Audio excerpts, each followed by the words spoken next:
Muy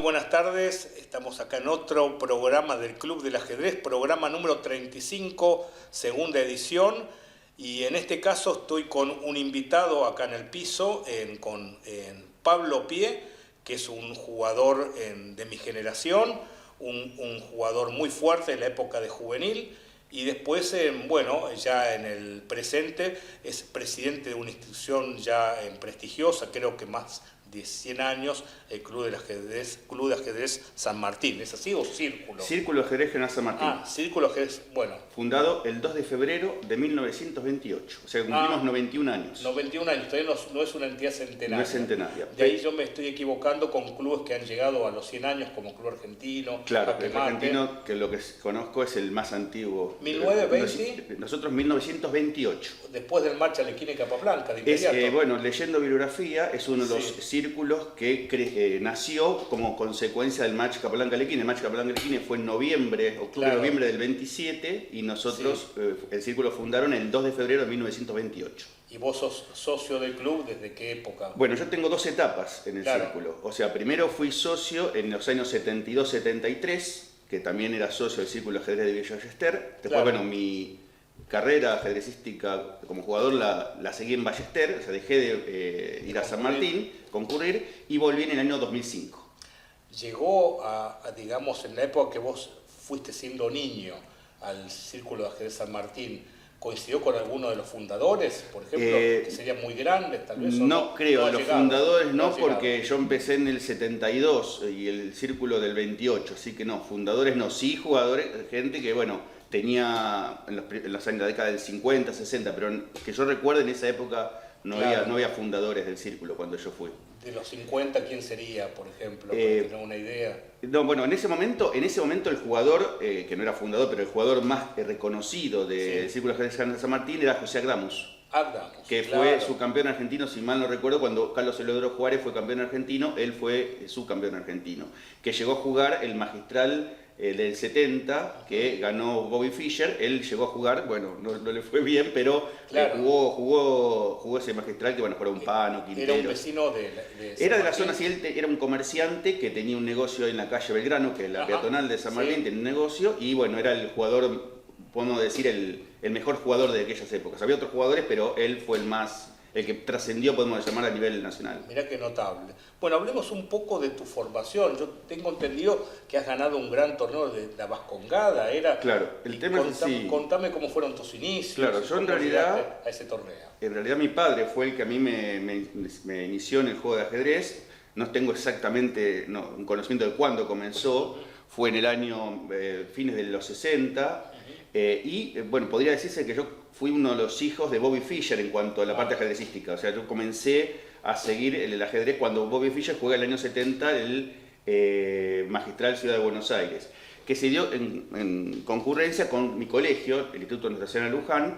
Tenía, un poco liderado por el vicedirector Rómulo Álvarez, organizaba torneos por grado. Entonces había un torneo de cuarto A, cuarto B, quinto A, quinto B, así los de cuarto a séptimo.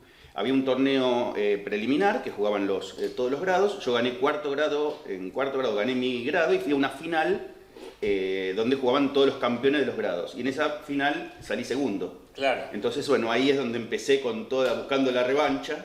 Empecé a estudiar, bueno, ahí me acerco en el año 71, me acerco al Círculo de Villa Ballester, donde, bueno, tengo la suerte de en unas simultáneas ganarle a Aldo Seidler, que era campeón juvenil argentino en aquella época, una simultánea que dio 20 jugadores, le ganó 19 y yo tuve la suerte de ganarle. Hice tablas con Hasse también, el maestro Hasse, en una simultánea que daba en el Parque Centenario. O sea, es como que en ese momento grabo mis mejores partidas de Alequine, y bueno, seguí de largo. Es como que yo me había preparado para ganar el torneo de mi colegio, pero bueno, como empecé a departir, a jugar en círculos, Ballester, Círculo de San Martín, en el año 72, como vos bien decís, gané el torneo de la Vascongada, que era un torneo bastante duro en el sentido que había etapas. O sea, había una primera etapa que jugaban en locales donde eran 5 jugadores, se clasificaban los 2 primeros. Después había una segunda etapa con un zonal con 4 jugadores, se clasificaba uno, un interzonal de 4 jugadores. ¿Pero qué era a nivel nacional o Era a nivel local, pero jugaban todos los colegios de la capital federal y en ese momento había un montón de chicos, porque estamos hablando de 3 etapas previas donde se iban clasificando y una final de 98 jugadores a 11 rondas. Es para imitar esto, mirá, una empresa comercial. Realmente algo... Ha sido brillante y una difusión enorme. Y esto salía en las revistas especializadas, pero también en los periódicos. Bueno, sí, yo recuerdo cuando gané el torneo, salió en el diario La Prensa, La Nación, me acuerdo que Pinky en Canal 11 habló del torneo, Canal 7, o sea, realmente era un torneo que era de la capital federal, pero que tenía un alcance muy importante. ¿En qué año hablas? ¿El torneo? Año 1972. 72. Yo tenía 11 años. Claro, yo ya había aprendido a jugar, pues yo no estaba en el circuito aún. Ajá. Pues vos de qué edad sos. Yo sos de 61 y vos de 63, son 2 años de diferencia. 2 años de diferencia. Yo empecé a jugar en las barrancas de Belgrano, también algo parecido, los Juegos Evita estaban en ese momento, y yo había jugado el torneo del colegio público.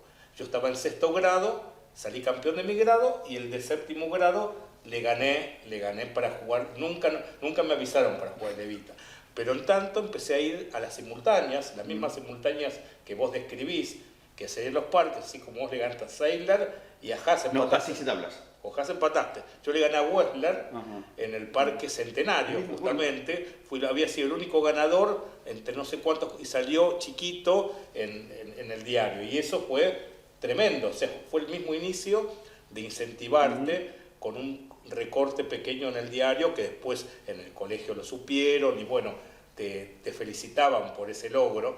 Y bueno, y en las barrancas jugaba con Rojolinch y otros jugadores que me fomentaron y fui al club argentino. Yo era niño, jugaba con los grandes, y el hecho de jugar con los grandes te da fogueo. Y entonces aparecí en un torneo infantil, que otra simultánea que dio Raimundo, que ya me conocía, y estaba el hermano de Quinteros, el Gordo Rivero, que le gano, y entonces paso a una simultánea, un torneo en el Teatro San Martín, que jugaban Soñes, jugaban Kupel, que eran jugadores que ya estaban en el circuito y yo era desconocido, Buscaglia, y yo les gano a todos. Y dicen, ¿este de dónde apareció?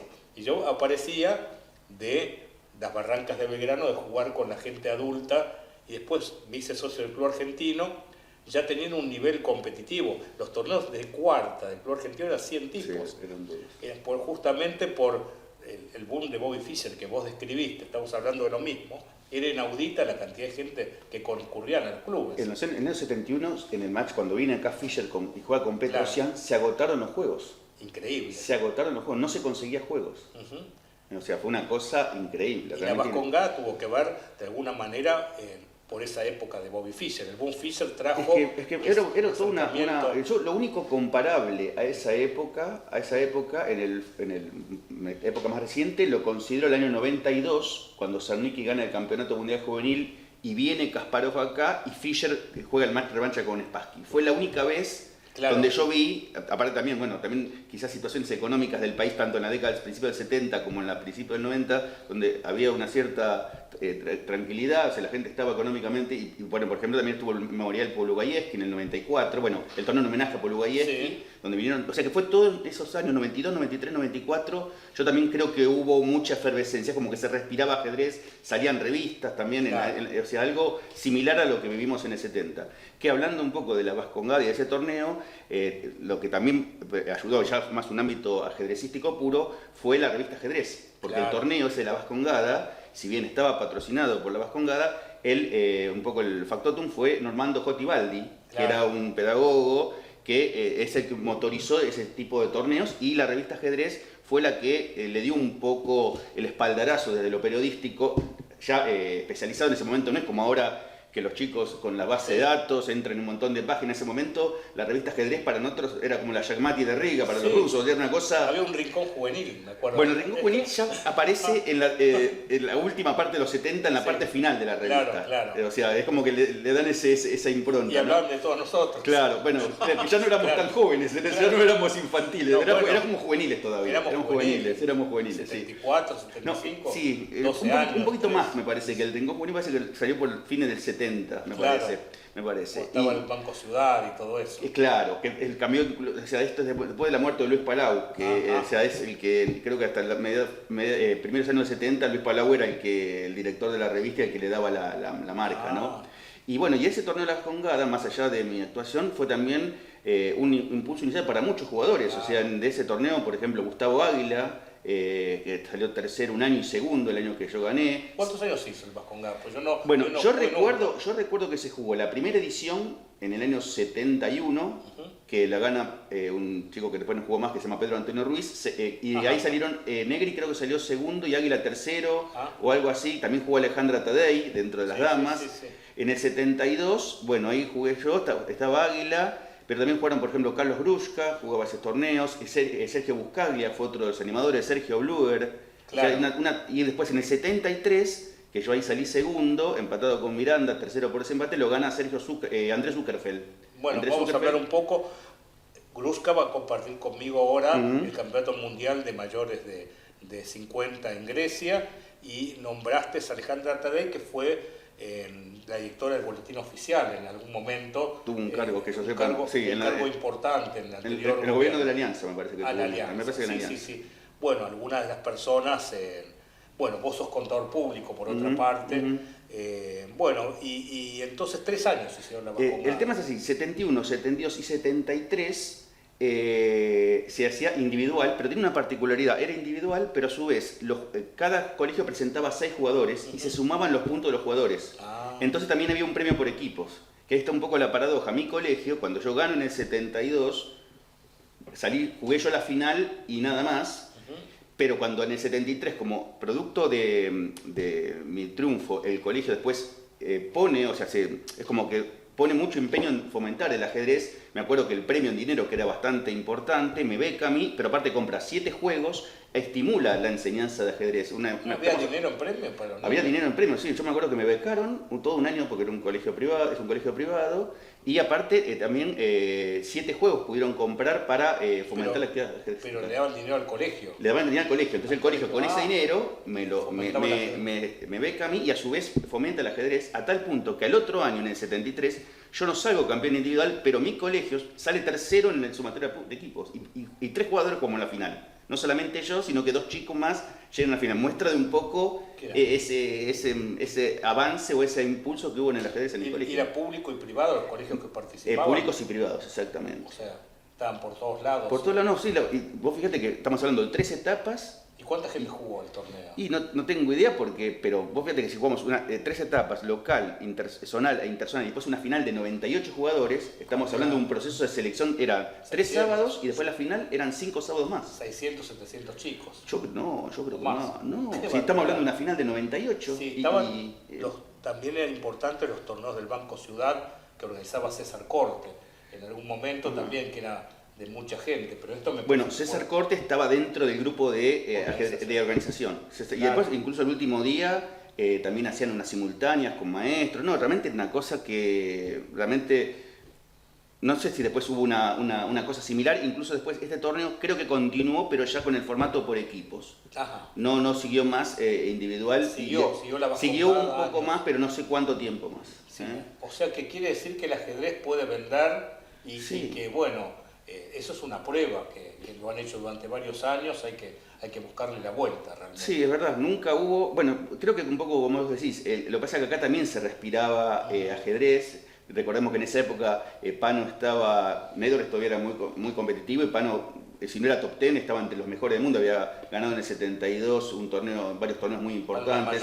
Palma Mallorca, o sea que Quintero se asomaba, Rubinetti, que había jugado el interzonal, o sea, es como que había había también Argentina era potencia ajedrecística, los panamericanos los ganaba con mucha comodidad. Y estaban los torneos Clarín que empezaron a hacer años siguientes. El torneo Clarín empieza en el 78. Claro. El 78 el primero, que ahí tuve la suerte en el 78-79 ver a Petrosian y Spassky, que eran mis ídolos haberlos visto, fue esos gustos que uno... Y la Olimpiada se hizo. Y la Olimpiada, que ahí lo vi a Karpov también, claro, allá en el 78, ¿no? Korchnoi estaban aquí los dos, ¿no? Karpov no jugaba, me parece. El tema, habían jugado en Baguio y vienen los dos acá, y Korchnoi juega para Suiza, claro, y Karpov, que había quedado exhausto, viene, que fue la Olimpiada donde Hungría le gana por única vez. En River. Sí. Yo me acuerdo que lo veía a Karpov y era como ver un rockstar, ¿no? O sea, yo me acuerdo que lo miraba y para mí era Dios estar ahí, era una cosa increíble. Claro. Ahora no como uno lo pudo, pero así estaba desesperado para verlo a Karpov, esos momentos que uno no olvida, ¿no? Y después en el 79,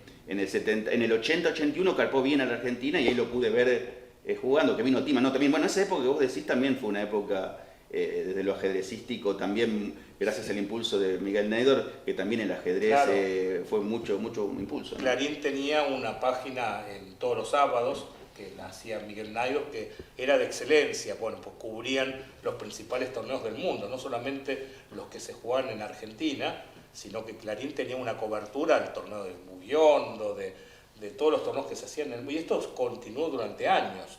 Me parece que Jaque mate con Neidor, claro, se llamaba la columna, Jaque mate con Neidor. Y después siguió durante años, mientras vivió Neidor, creo, siguió con el torneo de Linares, estamos hablando de finales de los 70, siguió en los 80 y hasta los 90, que fallece Neidor. Claro. Y ahí es como que hubo un corte con relación a la cobertura periodística, porque es como que los ajedrecistas estamos acostumbrados a tener un espacio en Clarín con Don Miguel, que no le dábamos tanta trascendencia, pero eso nos hacía presentes en el mundo del deporte de algún modo, pues cubrían los torneos internacionales y hasta nacionales, porque de pronto los torneos que jugábamos abiertos salía en chico, pero en cada torneo que se hacía menor de 26, campeonato argentino, salía todo. Claro, un poco lo que vos decís, el tema de los diarios salía todo, incluso claro, en esa época que vos comentas hay otro acontecimiento muy importante, los fines claro, de los 70, que yo tuve la suerte de jugar varios torneos, que eran los torneos Prix, que claro, se jugaban en Banco Ciudad, exacto, que eran torneos de 300 jugadores. Claro. O sea, una cosa que uno lo mira ahora, me acuerdo de 4 salas, claro, y jugaban, que bueno, en esa época me acuerdo que el gran maestro paraguayo Zenón Franco era el que se lo ganaba todo, y por eso claro, le dan la chance de jugar el magistral Neidor en el 79, porque él prácticamente ganaba todos los torneos. Ahí se tenía poco acceso, jugaban los indiscutidos y tenía que haber alguien que le ganara a todos de una manera contundente como Zenón. Y nos ganaba a todos. Lo ganaba a todos y a quien se pusiera. Sí, porque hasta de pronto me acuerdo que alguna jugaba Pano y también no perdía, al menos no perdía. Zenón era una máquina de ganar. Es verdad. ¿no? Y era joven, era una persona en ascenso. Y bueno, ¿y qué pasó? Después de esos primeros años, juvenil te destacaste, poco, estabas ahí entre los primeros lugares. Y después hubo un corte. Claro, el tema es así, para un poco, a manera de resumen, yo en el Círculo de Ballester hice en el 71 jugué el de tercera, me acuerdo que me dejaron jugar directamente de tercera, hice la categoría, al año siguiente en el 72 ascendí a segunda, en ese momento se jugaban mucho, había muchas categorías, cosa que se perdió, después vamos a hablar, más adelante, cuando llegó el Círculo, después podemos hablar de ese tema. En el 73 me quedo en segunda categoría y en el 74 haciendo primera, o sea que ese fue mi escalafón dentro de lo que fue el Círculo de Ballester, o sea, a los 12 años ascendí a primera categoría. Eso fue en lo que fue el Círculo de Ballester. En San Martín había jugado el de tercera y después como no seguía haciendo porque no seguí participando en esa etapa. ¿Vos vivías en San Martín siempre? Siempre viví en San Martín. Centro de San Martín. Exactamente. Y en el 77 me fui como yo estudiaba en la facultad, como decís que soy contador público, estudiaba en la Facultad de Ciencias Económicas, bueno, ahora sigo en la UBA, ahora sigo mi labor como docente. Estaba cerca del Club Argentino, o sea, la Facultad de Ciencias Económicas está en Córdoba y Junín, en Córdoba y Uruburu, y tenía el Club Argentino de Ajedrez, entonces ahí me hago socio en la década del 70, y en el 77 juego el de segunda, haciendo a primera, después en el 79 me quedo en primera, y en el 81 gané el de primera categoría preliminar, que después no jugué la final, que era el que retaba a Pano, que era el campeón, pero bueno, en el 81 llegué a salir campeón me acuerdo que había varios jugadores fuertes y gané ese torneo. Pero bueno, como vos decís, en esa época yo jugaba al ajedrez, también estaba trabajando en relación de dependencia y jugar al ajedrez, y era demasiado duro todo. ¿Estudiabas también? Estudiaba 8 horas, después, o sea, eran maratones, o sea, salía, trabajaba hasta las 5, entraba a las 8:30, trabajaba hasta las 5, de ahí a la facultad, y de la facultad jugar a la partida. 8 horas trabajabas. Trabajaba 8 horas. No era el trabajo de medio tiempo. No, y después 2 horas a la facultad, y después corriendo a jugar la partida, terminar a las 2 de la mañana, ir a dormir, y bueno, eso lo aguanté 3 años, y el físico no dio, ¿no? Era joven, pero... Qué cosas que uno hace por el ajedrez. Sí, enganchar el último colectivo. Si la partida duraba 5 horas y media, porque se jugaba 2 horas a finish y 2 horas 40 y una finish, si la partida terminaba dentro de las 5 horas y media, enganchaba el último 111 para volver a mi casa. Si lo perdía, si la partida duraba las 6 horas, cosas increíbles. El tren a San Martín y bueno, a las 5 de la mañana, a veces llegaba a mi casa, me bañaba y tenía que volver a trabajar. Sí, para ¿no? nosotros ir a jugar Ballester de Capital, claro. Era todo también una cosa emblemática, porque si perdías el tren se te complicaba el regreso, porque los torneos en esas épocas eran de las 8 de la noche y por ahí terminaba a la 1. Sí, el de Banco Ciudad empezaba de 8 a 12 y después de 12 a 2. O sea, vos podés terminar a las 2 de la mañana. Y ahí no tenías transporte. Y ahí no había más nada y ahí había... Pero bueno, dependía. Por ejemplo, una vez me acuerdo que una partida le gané al maestro Fi de Humberto Borghi y bueno, le gané a Borghi, ¿qué me importó ese día? Y tuviste que volver caminando. No había problema, ¿no? Claro. Pero bueno, ahora claro, si perdías y aparte te pasaba eso... No, yo llegué a hacer cosas muy locas en una etapa posterior, o sea, cuando yo ya quería vivir del ajedrez, jugaba representando a FAOGBA en una primera época de la fundación. Hablaba con Willy Kipper, que era el presidente, daba clases en el Círculo Padua, que era los sábados por la tarde, y por ahí me tocaba jugar unos torneos que me contrataron en Defensores de la Tablada. Y el torneo empezaba a 8 de la noche y uno se creía inmortal y salías de las 12 de la noche de la Tablada tomándote un bondi hasta Mataderos, y en Mataderos yo iba a Belgrano, o sea, y yo decía, bueno, pero la alternativa es tener que trabajar en un empleo que no tenga nada que ver con el ajedrez, y yo hice todo eso durante un tiempo, o sea, y ahora mirándolo a la distancia, mi hija, que quiere buscar un camino en la vida, ella estudia psicología y a veces, por ejemplo, le ha tocado cuidar a una niña pequeña en un trabajo que consiguió una bolsa de trabajo por internet, con gente que nosotros no conocíamos. Y a mí me preocupaba en casa de quién va a trabajar. Y ella me decía, pero vos ibas a la Tablada y querías, yo quiero ser, que esté relacionado con mi profesión, lo que estoy haciendo. Pues una nena de 5 años y tiene su madre en un estado de salud muy delicada con una enfermedad autoinmune y en un ambiente bastante complejo, y ella quería afrontar todo esto porque iba a ser una experiencia para su vida. Yo estaba preocupado en casa de quién se metía, pero bueno, te habías olvidado de lo que había. Salió todo bien y yo decía, vos ibas a la Tablada cuando tenías 20 años y hacías este tipo de cosas, y bueno, por el amor, por la pasión que uno tiene por las cosas que el ajedrez en este caso, a veces es irracional, ¿no? Esto de no tener el colectivo de vuelta. Bueno, uno cuando yo me acuerdo de esas épocas, uno recuerda una cierta felicidad, y yo no tengo claro si es porque las épocas eran mejores o porque era joven.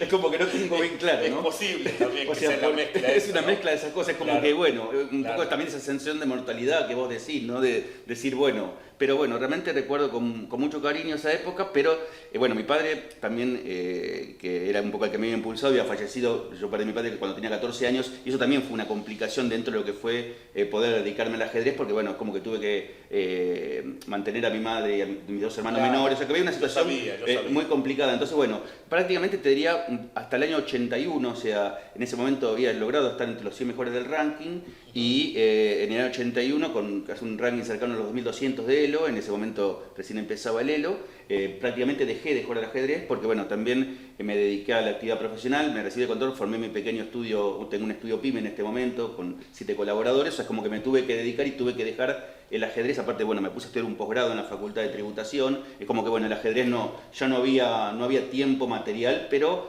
bueno, fue un tiempo que estuve prácticamente 10 años sin jugar... sin tocar tablero y sin mirar una partida, ¿lograste eso? Sí, logré eso, porque bueno, lo que pasa es que esto es adictivo, o sea, cuando uno es como el bebedor, ¿no? Uno toca una pieza, toca algo y ahí, como ahí sonamos, ¿no? Yo también está la otra versión, de que no competís, pero sin mirar los que ves en tu casa. En esa época te diría, cuando dejé en el 81-82, tuve momentos, por ejemplo, que a lo mejor, no sé, por ejemplo en el año 85, ayudé a preparar el equipo B juvenil de Ballester, por ejemplo, que estaba Enrique Escarela, que recién hacía tenía 13 años en ese momento. Sí. Y bueno, el equipo B, con Roberto Álvarez, mi amigo Roberto, preparamos el equipo B y bueno, lograron en un juvenil metropolitano meterse. El equipo estaba Ernesto Fulgenzi. Bueno, en ese momento es como que seguí, no puedo decir que no, pero no ni competí ni tenía un seguimiento cuando podía, pero el círculo de Ballester, que era el único que iba en ese momento, prácticamente no asistía. Pero vos, por lo que me mencionás de esa época y ahora que tengo entendido que en el club de San Martín vos haces charlas, claro, por eso, siempre tuviste una alma más en docente, así como das clases en la universidad, con el ajedrez también. Sí, a mí me gusta, yo amo el ajedrez más allá del éxito personal. Claro, o sea, claro, es como que yo quiero el ajedrez, igual el caso tuyo, soy un apasionado del ajedrez y me gusta ayudar para que el ajedrez se desarrolle. Por ejemplo, en este momento también, un poco lo que hablaba del tema de mi colegio, que mi colegio que es un poco el que le debo, más allá de mi padre, yo en este momento estoy dando un taller en mi colegio, totalmente ad honorem, pero como para tratar de, bueno, organizé un torneo el año pasado. San Martín. No, el colegio está en Villa Pueyrredón. Villa Pueyrredón. El colegio no está en Luján. El año pasado organicé un torneo, hacía años, desde la época mía prácticamente que el ajedrez se había dejado, no había nada, y hablé con la directora y organizamos, y 60 chicos tuvimos. Y de ahí hicimos un taller después y ahora estoy dando un taller como una forma de devolverle a mi colegio. ¿Cuánta gente va a taller? Y el taller casi 20 chicos van. 20 chicos, 60 fueron al torneo. Al torneo, exactamente. Mirá qué increíble. Y bueno, son como agradecimiento y ahora este año vamos a empezar, ahora en abril o mayo, vamos a empezar la segunda etapa. Es como que bueno, vamos a ver si podemos de a poquito también... Primaria, chicos de primaria. Tengo 3 turnos, tengo, por ejemplo, empecé cuarto y quinto, una clase de 45, sexto y séptimo otra de 45 y nivel medio otra de 45. Pero este año vamos a cambiar el formato, como ya hay chicos que saben y otros que no saben, vamos a tener un nivel inicial para los que no saben nada, los que ni siquiera saben mover las piezas, un intermedio para los que ya tienen algún conocimiento y un nivel avanzado para los chicos que ya tienen mayor conocimiento. Después lo llevas al Club San Martín. Y bueno, ya uno de los 2 chicos del círculo han ido ya a San Martín, sí, claro, uno de los chicos que se llama Pedro Gansas Vidler, lo estoy entrenando y bueno, vamos a ver, ya jugó, incluso se animó y jugó el campeonato argentino el que hubo ahora en el mes de febrero, ¿no? El torneo este que jugó. Sí, para mí era un torneo muy duro para él, pero hace 2 meses que lo estoy entrenando, pero bueno, jugó y salió en mitad de tabla, sacó el 50%, o sea, yo dije... El programa se llama el Club del Ajedrez, que estamos acá. Exactamente. Y vos sos presidente del Club de Ajedrez, decilo bien. Círculo de Ajedrez General San Martín. Círculo de Ajedrez General San Martín, que tiene sede propia. Tenemos sede propia. Que no es normal, o sea, no es tan usual. Sí, eso uno analizando, realmente somos, en ese sentido, somos afortunados porque uno conoce otros círculos, otros clubes que no tienen. Eso para nosotros es una gran ventaja. El Círculo de San Martín, como te decía, fue fundado en el 28, hubo distintas etapas. Pero te diría que después, o sea, en la década del 70, cuando yo tuve mi primera aparición como socio, en ese momento había bastantes jugadores, incluso en ese momento funcionaba FANEVA, que era la Federación del Noreste, y entonces había un montón de círculos, no solamente estaba San Martín, bueno, obviamente mi querido círculo de Villa Ballester, que también lo quiero nombrar porque soy vitalicio y prácticamente realmente es un club, un círculo que yo realmente quiero mucho. Y estaba, por ejemplo, Villa Bosch tenía también, Martín Coronado, San Andrés, había varios lugares, incluso hacían torneos por equipos. San Andrés tenía un club. Tenía un club con poca gente, pero había torneos, por ejemplo, que se jugaba, por ejemplo, jugaba 5 tableros, uno de cada categoría, 4 categorías y un juvenil. Y uno de local y uno de visitante. Y era muy, muy interesante. Eso, estoy hablando en la década del 70. Todo eso prácticamente después, FANEVA ya no existe más. ¿Vos fuiste directivo de FANEVA? No, colaboré con la comisión de Villa Ballester como revisor de cuentas en la década del 90. Para fundar una federación tiene que haber 3 clubes. Exactamente. Sigue siendo de esa misma manera. En ese momento es como que FANEVA tenía, te estoy nombrando, tenía como 5 o 6, Hurlingham, el club AFAL, o sea, un montón de círculos. Bellavista, sé que hay. Eso ya está, claro, esos estaban fuera. Ahí lo que estaban son lo que te comento yo. Y bueno, y después el Círculo de San Martín tiene una etapa donde, bueno, se va manteniendo, pero va cayendo, realmente va cayendo. Hasta, te diría que en enero 2005, porque yo te comentaba un poco mi primera etapa, yo en la segunda etapa, en el año 90, vuelvo a jugar al ajedrez, habiendo ya me recibido, habiendo cumplido ciertas pautas personales, y jugué del 93 al 98, jugué 5 años. O sea que puedo decir que como jugador tengo 15 años en total, 10 y 5, ¿no? Claro. Donde hasta el año 98, pero después en esa etapa yo mantenía un poco, como vos decís, quizás no jugando activamente, pero por ejemplo iba a las clases del maestro Oscar Pano en Ballester. Ajá. Y entonces teníamos un grupo con Ernesto Fulgensi, el maestro FIDE Roberto Fulgensi, que era el maestro postal Roberto Álvarez, que íbamos a las charlas de Pano. Bueno, Pano cancela el contrato de Villa Ballester y es como que quedamos un poco a la deriva, a la intemperie. Claro. Nosotros nos autodenominamos las viudas de Pano. Las viudas de Pano. Claro, porque quedamos entonces, bueno, en ese momento yo comencé a ir a Ballester y comenzamos a armar eso que teníamos con Pano, obviamente sin la jerarquía de Pano, que realmente él es el que... Pero vamos y comenzamos a formar lo que después yo bauticé las tertulias. Ah, las tertulias vienen de ahí. Las tertulias vienen de ahí. O sea, reunión, tertulia, que es una reunión entre varias personas que hablan de un tema común, le llamo, porque no le puedo llamar clase, ¿por qué? Porque yo no le puedo dar clases a Fulgensi, a Papadopoulos, a Álvarez, porque son jugadores... Eran ellos los que participaban. Ellos son los que participaban. Entonces yo era un poco el bastonero, el que servía el menú un poco, que es un poco lo que sigo haciendo. Participaban ellos y los 4 o 5 y se empezaron a unir otros juveniles. Claro, bueno, en ese momento había una serie de jugadores históricos, Sergio Pisano, gente histórica, también Papadopoulos, que es un histórico que siempre estuvo en San Martín. Claro. Entonces vinimos Roberto Álvarez, bueno, el caso mío, y comenzamos, también colaboró en esa etapa Guillermo Lococo, y comenzamos una etapa donde comenzamos a conformar, pero únicamente en ese momento estaban las tertulias. El círculo abría nada más que los viernes a la noche. ¿Nunca murió la tertulia de los 90 hasta acá? De año 2005. 2005. Cuando yo vuelvo al círculo, 2005 hasta acá, sí podemos decir que 14 años... Que son Ballester y siguió San Martín. Es que en Ballester eran clases de Pano. Claro. Eran las clases de Pano que eran los viernes de 7 a 9, que eran las clases de Pano. Entonces cuando nosotros nos vamos a San Martín, ese grupo, comenzamos, éramos esos 4, 5, pero era una cosa porque el círculo prácticamente de San Martín estaba prácticamente muerto. O sea, incluso había un señor que abría el círculo, fallece este señor y no había ni siquiera personas para abrir el círculo. No había actividad. No teníamos padrón de socio, no hacíamos balance, no teníamos un peso. Incluso en el año 2008, cuando hicimos el torneo 80 aniversario del que vos participaste, ese torneo de 75 jugadores que fue un éxito, en ese torneo, para hacer ese torneo, 5 socios le prestamos al círculo 250 pesos. Yo anduve bien, ese torneo fue un gran torneo. Aparecí de pronto y me gané a jugó Mareco, Alonso. Sí, Alonso, le gané la última que había ganado el torneo. Le ganaste la última, no me acordaba eso. Él sacó, 8-9. Tenía 8 en 8 y se perdió la última. Le ganaste la última, mira, no me acuerdo. Yo he hecho un gran torneo, perdí solo con este chico de 3 de febrero, gran maestro, ¿cómo se llama? Que ahora me olvidé el apellido. Muy fuerte. ¿Mareco no? No Mareco, otro que también es un gran talento. Top 10 de Argentina.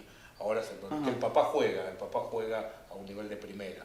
Ahora se me nubló a Pérez Polsa le he ganado a varios jugadores durísimos. Que estaban, digamos, yo tengo un jugador medio inactivo, pero siempre aparezco en torneos rápidos como estoy mirando. Es lo que podemos jugar a esta edad, ¿no? Ya se complica más pensado. En el caso mío, yo tengo mucha actividad de clases, entonces me es imposible participar a la noche en torneos. Entonces yo siempre sigo mirando ajedrez y jugando por internet, entonces aparezco y por ahí te dice Mareco, che, qué bien que jugás, o sea, deberías estar compitiendo, pero claro, no se puede estar en la Biblia, aparte, en la misa y en la procesión. Hay otro tema, hay un tema de resistencia física. También. Y obviamente la gente joven, los torneos, por ejemplo, supongamos un torneo como en legislatura, que creo que arranca hoy, son 9 fechas, todos los días. Claro. Entonces, realmente, como decís, con las actividades, es como que uno, amén, de la edad,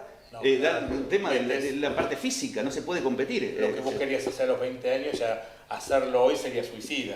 A lo mejor ganás una partida y después perdés, te meten 3-0 jugadores 300 puntos menos. Incluso un poco lo que vos decís, a lo mejor estos torneos rápidos, uno sabe que es un día, termina en el día, o los torneos por equipos que se hacen los fines de semana, entonces uno dice, bueno, este fin de semana soy ajedrecista, me dedico, y por lo menos desde esa parte tengo una situación de igual. Por ejemplo, el torneo de verano de Ballester se juega, si bien con días, pero la gente joven está de vacaciones y, como decís, uno sale del trabajo con todos los problemas, aparte de que están están con la juventud, con toda la ímpetu, te voy a dar la ventaja, es demasiado. Entonces, ¿Y tu tarea como directivo del club cómo empieza? bueno, entonces te decía, comienza con la tertulia, pero después tenemos un largo proceso donde, bueno, hubo distintas etapas. Podríamos decir que la primera etapa, bueno, con la tertulia es como que empezamos a mover, había ocasionalmente algún torneo abierto que organizaba Daniel Papadopoulos para los socios, algún jugador, aunque prácticamente, como te decía, no había padrón, había una situación de mucha anarquía, incluso el círculo, nosotros en la tarea de reorganización, hay periodos como en blanco donde prácticamente nadie pagaba, o muy pocos pagaban, una situación, éramos siete personas, ¿no? Es una entidad que no tiene que pagar luz. Bueno, gas, ahora te comento, porque ese es otro de los puntos. Creo que en ese momento se pagaba el agua y la luz, obviamente, pero prácticamente con las mínimas cuotas. ¿No pagarías vos de tu bolsillo? No. Con lo que se juntaba de cuotas, en ese momento te diría que éramos 7, 8, rondando los 10, que el estatuto del círculo tiene el tema que para que el círculo funcione tiene que haber 10 personas dispuestas a sostener el círculo. O sea que estamos siempre ahí en el límite, 10, 11, estamos ahí manteniendo la llama del círculo. Bueno, y como te decía, la primera etapa fue organizar el tema de la parte de balance, por lo menos para tener un orden en ese punto, empezar a hacer asambleas, no sé si en asambleas, pequeñas cosas mínimas. Conformamos una comisión, en esa primera comisión yo entré como protesorero, Lino Coronel, que era un histórico del círculo, fue el presidente, Daniel Papadopoulos el vicepresidente, y bueno, seguimos avanzando, y dentro de lo que es la evolución, empezamos a tener más actividad. Yo te diría que como hay una bisagra en el año 2011, cuando, por lo menos dentro de lo que es la lectura histórica de este proceso, que se hace socio un muchacho que se llama Gabriel Loy, que es el primer joven que pisa el círculo después de mucho tiempo. Nosotros incluso teníamos a un jugador que ahora ha vuelto, que es Gabriel Condino, que nació de nuestro riñón, nació en San Martín, y bueno, claro, ver que era todo un club de viejos, emigró del círculo, porque no había lugar para jóvenes. Bueno, este 2011 te diría que es una bisagra porque el primer joven de alguien de entre 20 y 30 años pisaba, después incluso conversando con gente, así dice, no, así nos tenían caratulado, ¿no? Como un club de viejos, un club que estaba condenado a nada. Sí. Entonces, y ahí comienza, te diría, una nueva gente joven. Seguimos con el proceso ya manteniendo una continuidad. En el año, después en el 14 yo paso a ser vicepresidente ya con Daniel Papadopoulos, seguimos. Y en el año 2014 damos otro pasito, que es comenzamos a organizar la parte, porque no teníamos campeón tampoco. El último campeón hace 20 años. Pero promovían el club, por ejemplo, vos decís, bueno, vienen 10, vienen 15, vienen 20. Pero salían a dar una simultánea... Bueno, ahora, o sea, lo que pasa es que, ¿cuál es un poco el tema?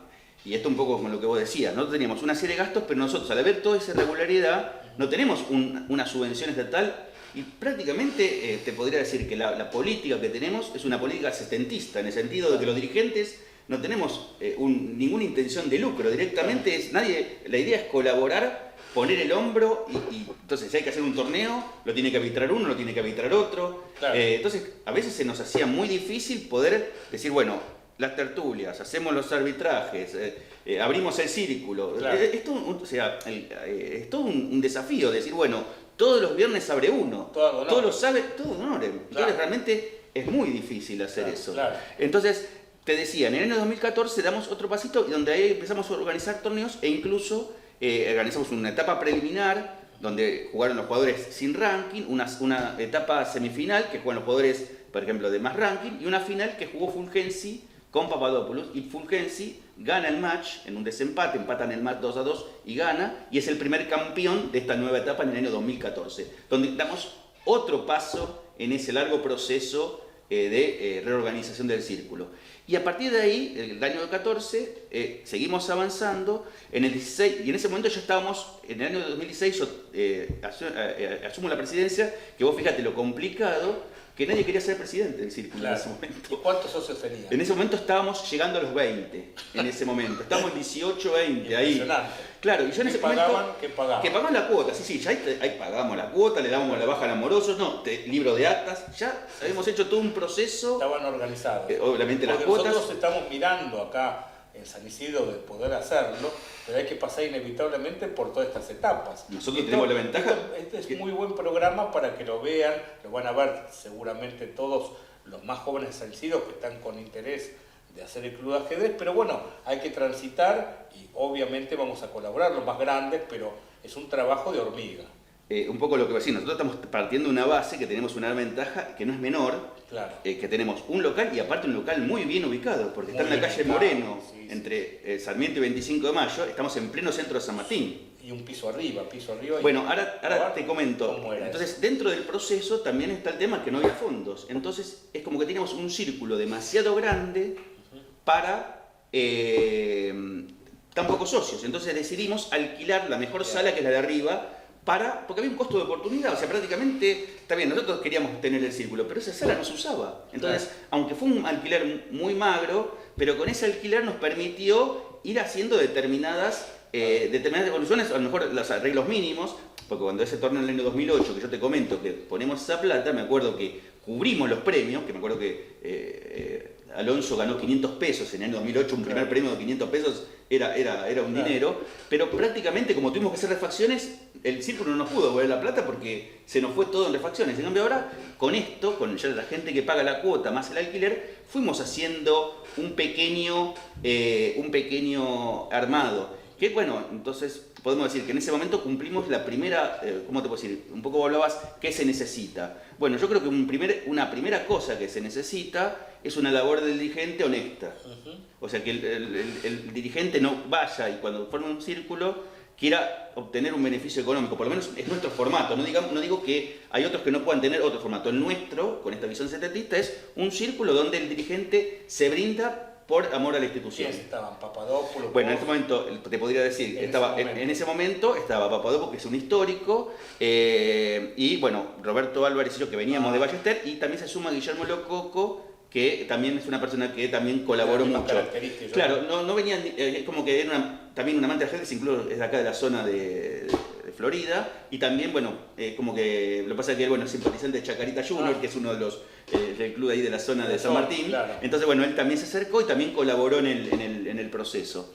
Te decía, esa fue una de las primeras cuestiones, una de las primeras cosas que hubo para que el círculo, bueno, tuviera esa primera, porque bueno, si lo poco que entraba se iba, entonces lo poco que quedaba, fuimos muy cuidadosos en el manejo de un poco de la cuota de socios y de lo que percibía. Y otra cosa importante que tratamos de hacer es mantener una coherencia en el sentido de tratar de ser, o sea, lo poco que podíamos prometer, cumplirlo con la gente, creo que fue otra de las cosas. Y otra cosa que también hicimos es respetar el estatuto, que parece una cosa pequeña, pero no es menor. O sea, respetar las normas es una cosa que también consideramos muy importante. El estatuto estaba ahí tirado y nosotros empezamos el estatuto y empezamos a respetar el estatuto. ¿Qué cuestión sería complicada, por ejemplo, el estatuto? No. Que habrá algún punto. ¿Cuándo dar la baja a un socio? Claro. ¿Cómo intimar al socio? ¿Cuándo se tiene que reunir la comisión?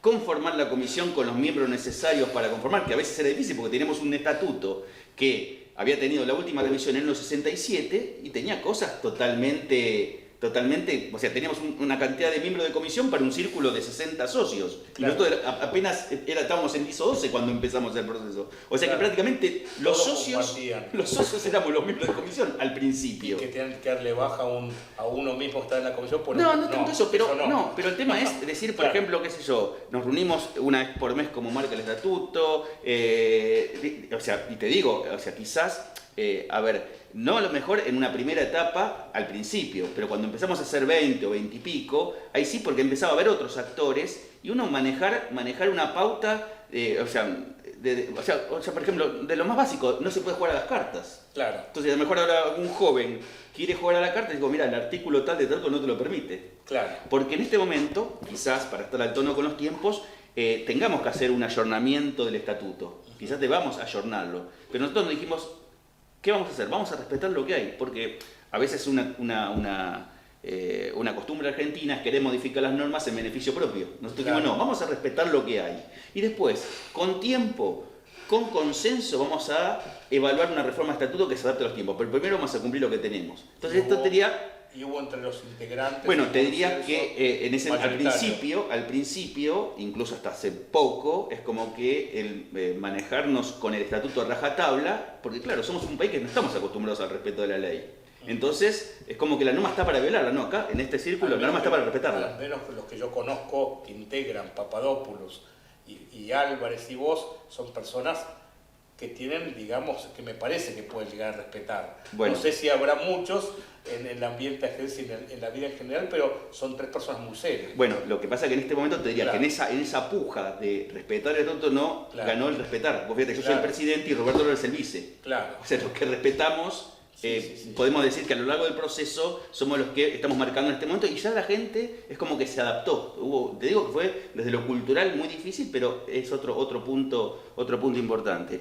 Y te decía, esto fue avanzando hubo una etapa dentro de lo que es el proceso de evolución, como te decía, donde la gente joven comenzó, que te diría esto, ya te estoy hablando de historia más reciente, donde la gente joven, porque dentro del círculo tenemos las tertulias, tenemos también las actividades, o sea, los torneos, empezamos a implementar las categorías, tenemos en este momento cuarta, tercera, segunda y primera, como en los viejos tiempos. Antes no había, antes cuando eran 25, 30, ¿qué hacían? ¿Un torneo abierto?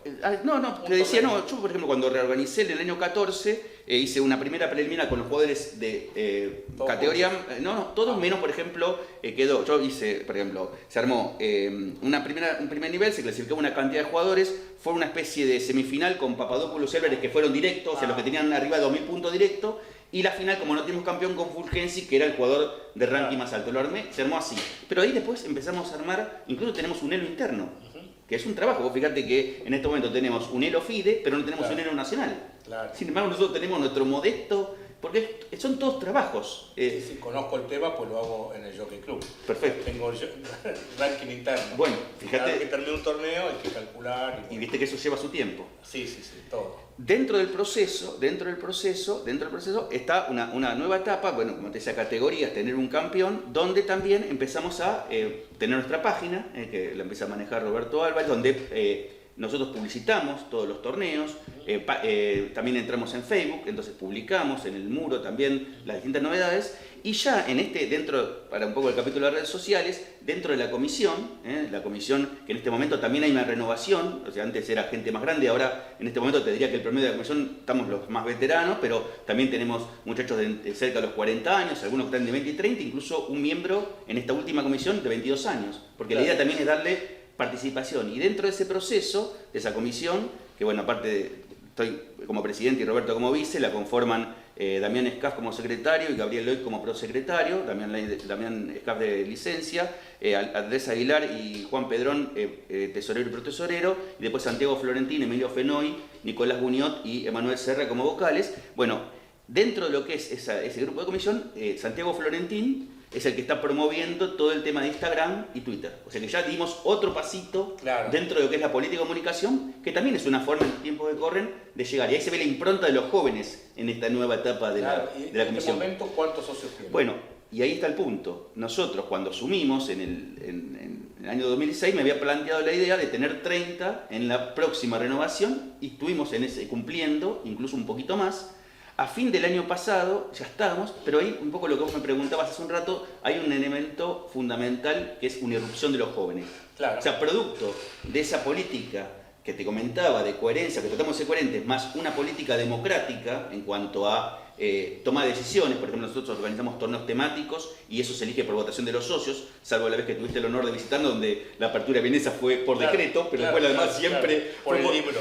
Por el libro que tuviste, que bueno, esas son las cosas que hacemos, estamos tratando de ayudar a todos los que, o sea, promover el ajedrez y, por ejemplo, llamar también el caso, vos sos un jugador veterano como yo, pero joven todavía somos, pero por ejemplo, que hemos llamado al maestro Scarpano, a que un día nos venga a visitar, al maestro Hasse. También otra idea que tenemos en el círculo es que las viejas glorias del ajedrez argentino los jóvenes conozcan, porque ahora están los Marecos, los Pichot, los Pérez Ponza, pero también hubo jugadores, entonces también queremos que los jugadores lo conozcan. Y te decía, dentro de lo que es ese tema y la participación de los jóvenes, en este momento los chicos están saliendo, tenemos una comisión de difusión que está saliendo a la calle, que es un poco lo que vos me decís. Que van a la peatonal Belgrano, sacan 2 mesas, son unas fieras, Nicolás Riviti y Nicolás Auguet, realmente en la comisión de difusión realmente están haciendo mucho y estamos en este momento casi en 70 socios.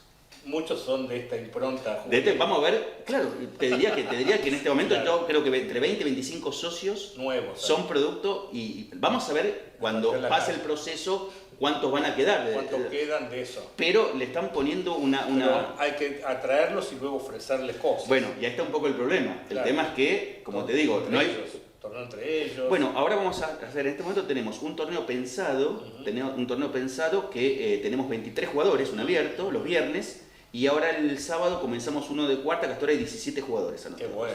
O sea que toda esta gente le estamos... Y claro, lo que pasa es que se complica porque, claro, uno se siente ya... Porque uno tiene una capacidad de trabajo, pero para un círculo de una determinada dimensión. En este momento nos está superando la situación, porque realmente... Ya hemos hablado de hacer actividades en común con la escuela de San Isidro. Nosotros manejamos bastante gente de nivel de iniciación, por ejemplo, intermedio. Esta gente se puede hacer algún torneo de esas características. Una vez podemos ir allá, otra vez ustedes venir acá y ofrecerle alguna actividad a todos estos socios nuevos. Nosotros estamos en formación, nosotros estamos con ganas de hacer, de ir creciendo y algún día poder llegar a pasar por todos estos inconvenientes que pasaron ustedes. Pero ya ahora con el tiempo, pues yo estoy en todas partes, sinceramente trabajando con el ajedrez, es el momento de los más jóvenes de intentar un poco esto. Yo creo que es lo que vos decís, yo creo que el tema es la juventud. Claro, o sea, en este momento, la juventud es la que está, en este momento, en la que le está poniendo la diferencia a la cosa. Nosotros es como que nosotros aportamos desde a lo mejor la experiencia. Y otra cosa también, y vos que estás en el ambiente ajedrecístico de muchos años, una cosa también que creo que en este momento nos distingue es, porque yo te hacía mención al torneo del año 2008. En ese momento el torneo fue un éxito, pero no quedaba gente. Nosotros en este momento lo que estamos tratando de estimular es lo que se llama sentido de pertenencia. Claro. O sea, una cuota muy accesible, donde el socio por la cuota puede jugar los torneos. O sea, es como que en este momento a la persona le conviene ser socio de esa máquina. No se cobra parte. No se cobra parte. Entonces, ¿cuánto pagan de cuota? La cuota es 160 pesos. 160. Que es una cuota, por lo que nosotros conocemos, o sea, está por abajo de lo que cobran otras instituciones. Y ya no se subalquila el club en el primer piso. Claro, eso es interesante, esto muy importante. Claro, nosotros el año pasado, dentro de lo que es esa política democrática, conformamos una asamblea para ver si se le renovaba el inquilino y se necesitaba una cantidad de votos para renovar y la masa societaria decidió no alquilarle. Y afortunadamente, porque en este momento, te digo, prácticamente en cualquier momento vamos a tener que usar las 3 salas, porque el otro día hicimos el torneo, el viernes, y estaba en un torneo, se estaba jugando, y en otro se estaba dando clase, y ya prácticamente había que usar. Realmente fue muy atinada la decisión, porque realmente hay una cantidad. Cambió el escenario de hace unos años cuando éramos pocos socios y sobraban salas. Ahora estamos bien para las salas. La tertulia sigue. Bueno, y la tertulia sigue, que creo que en ese sentido, la verdad que de esto me siento orgulloso, porque es una iniciativa que ha cambiado, y en este momento es lo que le llaman uno de los muchachos menú a la carta. O sea, la tertulia funciona con un procedimiento donde el socio vota. O sea, el socio vota qué quiere ver. Y vos sos el que desarrolla la tertulia. Claro, entonces, por ejemplo, se vota y entonces, por ejemplo, ¿qué quieren ver? ¿Mediojuego, apertura y finales o partidas? Y supongamos, sale partidas, bueno, partidas del siglo XIX y principio del XX, segunda mitad del XX o siglo XXI. Y después, siglo XIX, joya del ajedrez, 1911, torneo San Sebastián o partidas de Morphy. O si votan siglo XX, los rusos, ¿entendés? Entonces, y vos traes el material. Y yo como tengo bastante material, de acuerdo a lo que sale votado democráticamente, desarrollar la partida. Y después se vuelve a votar. ¿Y en la partida qué pasa? Y ahí ¿Vas a estar jugadas? No, por ejemplo, se sientan 4 tableros, yo me siento con la computadora y se va desarrollando y vamos haciendo, van opinando, van aportando, obviamente, Daniel Papadopoulos, Roberto Álvarez, Gabriel Condino, que también ahora es un fuerte jugador de la zona, también ha vuelto al terruño, y un poco van opinando, van sugiriendo jugadas. Y te digo, Rodolfo, la tertulia estamos llegando a veces a casi 20 personas. Y los chicos sábado, jóvenes también van. Y los chicos jóvenes van. Y se nutren de las opiniones de los experimentados. Exactamente, pero lo que también es interesante de la tertulia es que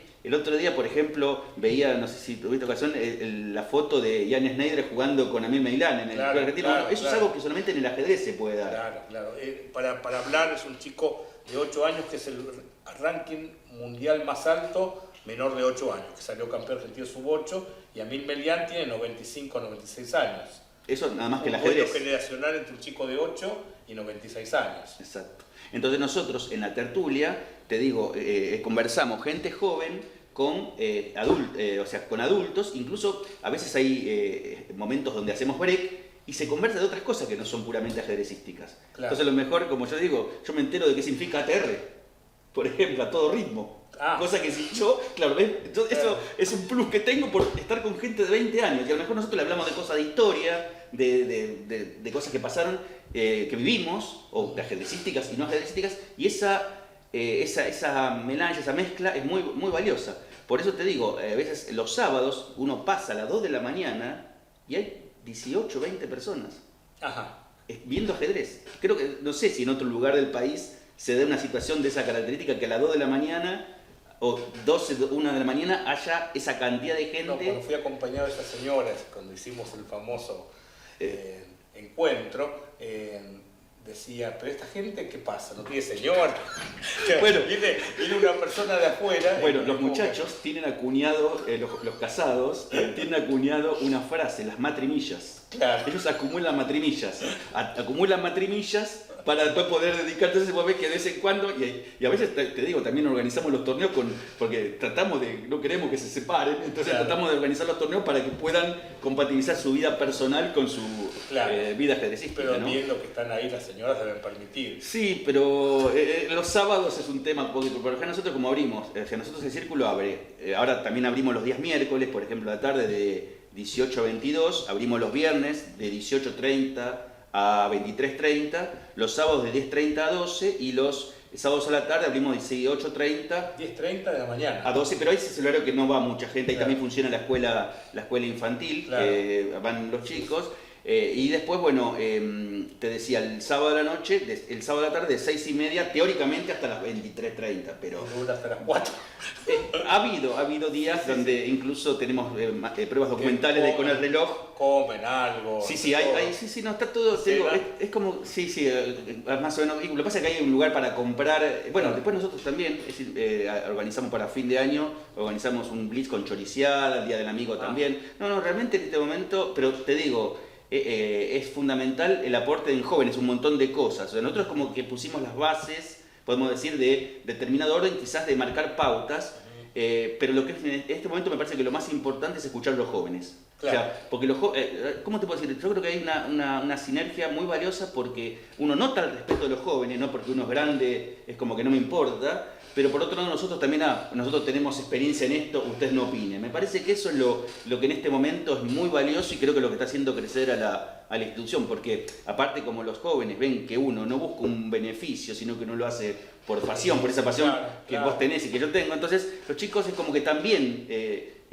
ponen esas ganas y porque bueno, en definitiva, como digo, es un proyecto colectivo. Es una escuela que están dejando ustedes de vida para todos estos chicos que tienen el espejo de ustedes para ver, digamos, en un mundo que están escaseando los valores. Yo creo de una gran trascendencia todo esto, y eso es lo que dan las instituciones como los clubes, ¿no? que se va perdiendo y no debe perderse.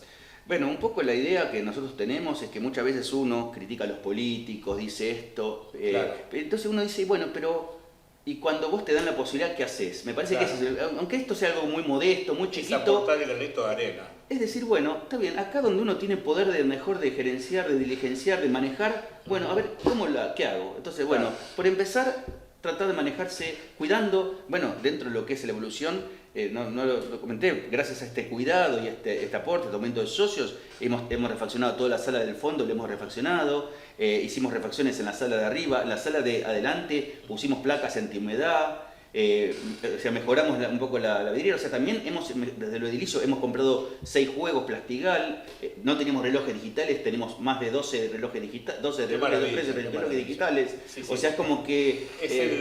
Para nosotros, para mí particularmente, o sea, me parece un programa valioso para que los que queremos formar el club de ajedrez acá en San Isidro tengamos como visión todo esto, que las cosas se van desarrollando con honestidad, con pasión y paso a paso. Las cosas y con tenacidad, no de un día para el otro. Y decir, paciencia, paciencia. Tenemos el lugar y ya es fácil, van a ver las personas, van a ver muchísimos socios de entrada. No, es un trabajo, una partida paso a paso, de ir logrando pequeñas ventajas posicionales que se van a ir acumulando con el tiempo, y tener paciencia. Y hay momentos tácticos también. Bueno, creo que ha sido una hermosa charla, tal vez nos hemos extendido, pero bueno, ameritaba el tema de la pasión que nos une a ambos por el ajedrez. Así que Pablo... Te agradezco mucho la invitación, no, por a favor, vos y a tu para mí televidente. es todo un gusto. Ha sido mutuo el placer. Bueno, gracias.